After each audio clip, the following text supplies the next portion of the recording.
The Structure of Scientific Revolutions by Thomas Kuhn is one of those books that a lot of people read, maybe think are true, but are not.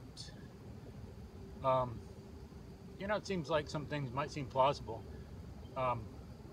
You need to properly evaluate the book, remember what science is really like, and know the philosophic history behind Kuhn, and know the philosophical point of view. We shouldn't just take the book in isolation, just as we don't take anything in isolation. We need to see what the source is, what he means, what his viewpoint on knowledge is, on human beings, on consciousness. We shouldn't just impose our own view on it or impute a certain view to it.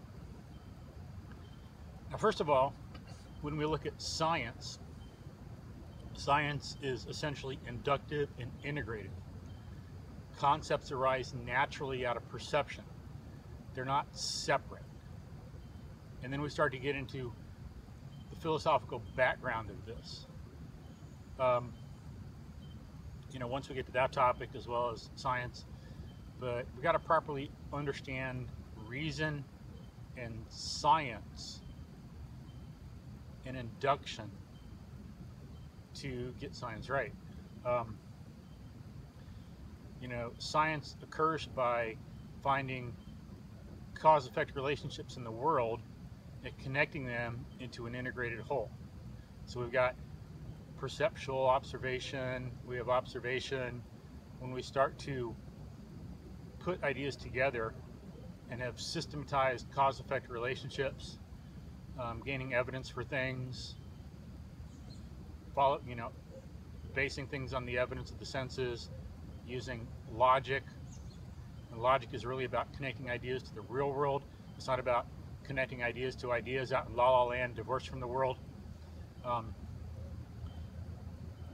When we see that, when we do those things, then we see, then we're doing science. That's what science is about. In the real world, there is no question of, oh my gosh, how does science apply? Whereas, according to views of like Kuhn and so on, you've got the problem of how does science apply and how does math apply? Because you're wrapped up in your head, divorced from the world in the first place. But, okay, so science is basically inductive and integrative. Look at examples, see how Newton did things, how Galileo did things, Darwin, other scientists in psychology and philosophy and mathematics like the ancient Greeks, physics, chemistry. See how they did things, how real science works. And you're going to find that it's based on the evidence of the senses. That's one discovery the people in the Renaissance made, building on some of the work of Aristotle and the ancient Greeks, so that the people of the Renaissance were able to come up with science as inductive and experimental, instead of making the mistake of having it Platonic as Ptolemy and some other people did. So, again, look at how science really works, look at the history of science. Don't just go with your education, your schooling, and the way you might think things are. Look at the facts. Try to understand science scientifically, not just by convention or by feeling or by the way you were trained, because it could be wrong. Know science by using scientific methods to see what science is really about. Okay. Now, we need to look back in history to see what Kuhn's philosophical influences are. We can't understand them separate from that. He's not in isolation. He's not in a vacuum. We don't understand anything in health like that. We don't understand anything in our life like that. Nothing in psychiatry like that. Nothing in physical training like that. So, we shouldn't do it for this either. Kuhn is in a context. You can look at Plato and Immanuel Kant and Kuhn, because Kuhn was influenced by Immanuel Kant. And Kant is best understood when looking at the history of philosophy and learning about mosquito. Learning about Plato and Aristotle. So the ancient Greeks made some mistakes in philosophy and in thinking, but they can kind of be excused for it because of the time, and they made great inroads into understanding reason and philosophy and the human mind in the first place. You can't expect them to get everything right. People make mistakes. You do, I do, so what? You can't blame them for making mistakes. But Plato believed that sense perception and reason and concepts were separate.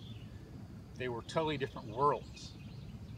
So ideas were identifications of, or experiences of, some separate world, the world of forms. In the everyday world, in sense perception, you've got things change and flow and nothing's ever the same. Whereas you've got pure and perfect forms that are constant, timeless, he thought. And that's what we identified conceptually. That's his view of ideas. So notice doing science means turning away from the world, looking inside yourself, being one with the forms, and trying to see how ideas just relate. Sense perception distracts you, he thought, from real knowledge. Now, Aristotle identified that all knowledge, he identified what logic is, because the essence of logic is to connect ideas to the evidence of the senses in the real world. Aristotle identified that philosophically. That's why he's the father of modern science. He identified that concepts come from individual things that we see and experience, individual things in this world. And you can see clearly that's how science works. And if you're going to say no, okay, well, let me ask you this. Do you want a doctor who looks at individual people and has experience in the world, knows cause-effect relationships in this world, and is rooted in the evidence of the senses? Or do you want a doctor who makes stuff up, ignores the evidence of the senses because it's misleading, and turns inside his head and just makes stuff up and connects ideas? That's what I call insane or crazy, or going that way. I want no doctor that has any part of that. I want a doctor rooted in causality in this world and the evidence of the senses. And I hope you do too. Or I would not want a civil engineer to build a bridge who's not rooted in this world and causality and the evidence of the senses. When we look at, when the tire hits the road, you can see that science is really about causality and the evidence of the senses and what we experience, not some stuff in La La Land. So you can think about things like that, how we're actually able to move through the world. You can see Plato was wrong. Or you can also connect your theory of knowledge to evolution, which surprisingly not enough people seem to do. Even though some people know about paleo and evolution, they don't seem to connect the development of consciousness to that. Even though that consciousness is about movement, it's about allowing us to direct our movement through the world. They don't seem to relate reason and science to that. So science is still, to them, because they haven't done much thinking, but I mean, I wouldn't have been able to figure this out on my own either. I just figured it out from studying great scientists and reading people, philosophers of science and things like that. Studying some history of science. Otherwise, no way. I'd never done it on my own.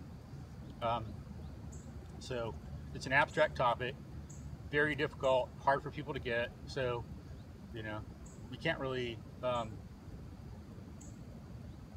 totally blame them for getting things wrong. We just want to point out what's right so people can correct themselves, as thankfully I was able to do by reading other people. But we need to look at the fact that reason wouldn't develop as the capacity to just make stuff up in your head divorced from the world. Reason is not imagination. Imagination is different. I think some people seem to get those concepts confused. Science and imagination.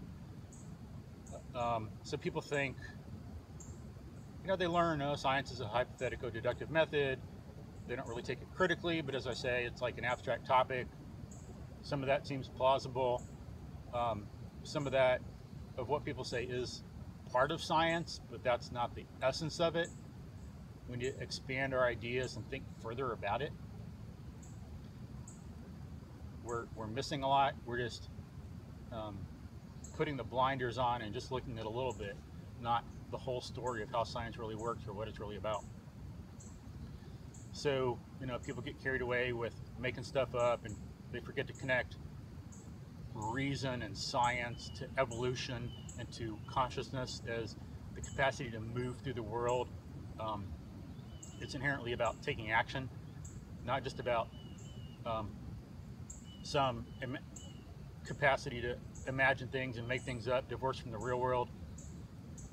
And it just so happens that this imagination just happens to be something we want to call science. That's not the way it is. Science is rooted in perception and experience and conceptualizing things and identifying causal relationships. Imagination can come into play because we got to look at possibilities and so on, but that's plays back into the scientific process, which is what it's essentially about. Induction and integration, identifying causality and the nature of things. So that's a little bit about Plato. So we got to look at what science is about, inductive and integrative.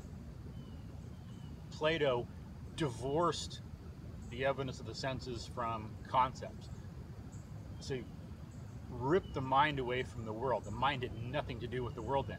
Reason is not a faculty for identifying the world. It's not a tool of survival for us. It's not a capacity that has some function in our lives. It doesn't have some vital survival value. Aristotle, I don't know how much of that he saw, but he did see that reason was rooted in experience in the evidence of the senses. Now, Kant believed that kind of in the Platonic perspective, Platonic background, Kant believed that we are divorced from the world. Also, he believed that we just make things up, and we just have this amorphous experience that comes to us, and then our ideas create what we see and do.